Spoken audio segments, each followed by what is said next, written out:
Educación México vs Educación Finlandia.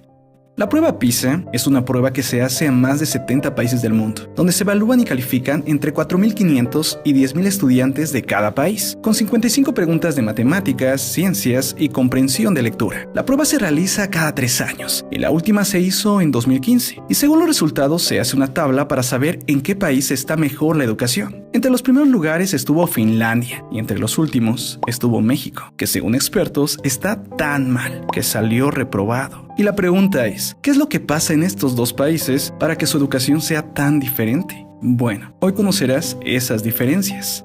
Número 1. En México, a la escuela y a los maestros se les responsabiliza el 100% de la educación de los niños. En Finlandia, en cambio, los padres y la familia son los primeros en responsabilizarse de la educación de los hijos. Número 2. En México, la escuela inicia a los 3 años en preescolar, donde la mayoría de niños entra para aprender cosas bastante básicas, como hacer bolitas y palitos. En Finlandia, en cambio, los niños entran hasta los 7 años a la primaria, teniendo ya bastantes conocimientos básicos aprendidos desde su casa.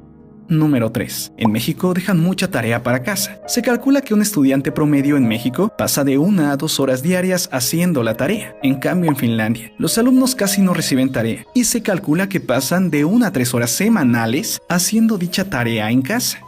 Número 4. En México hay un receso o recreo por día, donde los niños tienen 30 minutos para comer. Dicha comida es traída desde sus casas o compradas en las tienditas de la escuela, llamadas cooperativas, donde en general venden golosinas, tortas, refrescos o dulces. En Finlandia, en cambio, reciben por parte de la escuela varias comidas, hechas por nutriólogos, y bien equilibradas y sanas. Es que ellos creen que saber comer también se debe de aprender. Número 5. En México se fomenta la cultura de la memorización, de repetir y aprender las cosas con punto y coma, no importa la materia que sea. Desde lectura hasta matemáticas, todo es memorizar. En Finlandia, en cambio, se fomenta la cultura de la investigación y el razonamiento. Y es que ahí no solo importa el conocimiento, sino también entender el porqué de cada cosa. Además, se les inculca a los niños a investigar sus dudas y sacar sus propias conclusiones. Número 6. En México, los niños pasan al menos 7 horas al día en las escuelas, con 30 minutos de receso. Normalmente entran muy temprano y salen más tarde del mediodía, para que sus padres pasen a recogerlos. En cambio, en Finlandia, los niños solo van a la escuela 4 horas y media diarias, con hora y media de receso.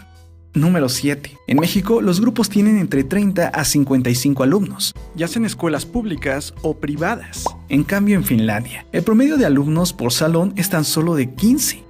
Número 8. En México, los maestros pueden reprobar sus exámenes como maestro y aún así siguen dando clases. En cambio, en Finlandia, el maestro que no pase sus propias pruebas es expulsado de la escuela y dado de baja de inmediato.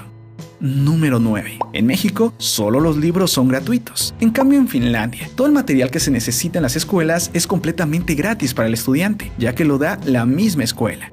Ya por último, en Finlandia, los maestros ganan 5 veces más que en México, pero según estudios, están preparados 10 veces más. Además, anualmente en México, el 7% del PIB se invierte a la educación, y en Finlandia solo el 6.5% de su PIB. Es decir, México en promedio gasta más en la educación del país que en Finlandia. Lo triste es que eso se va en corrupción. Un dato interesante es que hace tan solo 30 años, la educación en Finlandia solo era una más en el mundo, pero por los malos resultados, Finlandia decidió alejarse de este método educativo y probar con nuevas formas de educar. Y es que ese modelo educativo tradicional y ocupado en casi todo el mundo es conocido como el modelo prusiano, el cual castiga la curiosidad y la creatividad y premia la disciplina y la memoria. Y es que en los años 70 ese método prusiano funcionaba bien cuando las personas hacían tareas mecánicas, como por ejemplo ponerle tapitas a las pastas de dientes. Para ese tipo de trabajos no se necesitaba pensar, solo memorizar. Pero ahora esas tareas las hacen máquinas y por eso Finlandia creó su nuevo modelo educativo, donde premia la autorreflexión y la autoevaluación. Según Finlandia, el mundo es para ser curiosos, reflexionar y aprender a ser felices. Pero para poder cambiar la educación en su país y poder enseñar a los alumnos el nuevo modelo, primero le enseñaron a los profesores la nueva filosofía en educación. Además, esta nueva forma de educación no se detuvo por cambios de gobierno gobierno o por cambios políticos. Pero no todo está perdido. Todavía podemos cambiar la educación en México. Pero debemos de entender una cosa. Si queremos cambiar la educación en nuestro país, tenemos que hacer algo. Y eso es que los padres debemos asumir la responsabilidad de educar a nuestros hijos. Ahora te pido que reflexiones y pienses qué es lo que quieres de tu país. Y es que debemos de dejar de echarle la culpa a los demás y empezar a hacernos responsables de nosotros mismos. ¿O tú qué opinas?